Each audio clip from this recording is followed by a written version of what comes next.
Two crime scenes, 2 minutes apart. Both houses shot at on two separate occasions this month. On September the 6th, bullets rang out at a home on Farrell Road. Last time I heard, I think it was 5 to 7 shots. A home police say was targeted again overnight. I was awake 3:38, I think the exact time was, and I heard 3 shots. Minutes later, a house on Allison Ann Way, just a few blocks away, was also fired on. At 3:40, I've heard 6 or 8 shots to that house.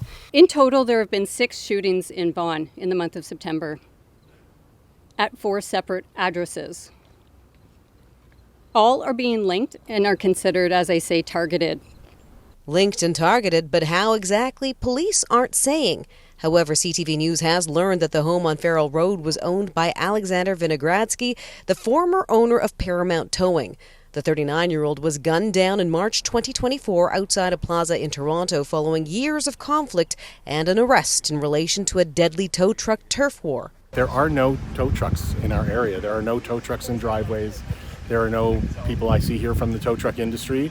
So to hear that connection and what's going on, it's and what's being alluded to is obviously concerning. Police did arrest one of the suspects in this investigation, 23-year-old Kajeen Isaiah Daman of Innisfil, who was arrested shortly after shots were fired on a nearby home on Lady Angela Lane. Perhaps the shooters themselves, they just don't care about the police. But the continued shooting spree is clearly upsetting area residents. It's frightening to think about going out and what happens if one of these bullets mistakenly hits someone. When you hear about the way that the criminal justice system and the bail system is not functioning properly, or that it tends to provide more protection for the criminals rather than the victims, and I would say even the indirect victims, like the people who live in this community who are wondering what the heck's going on.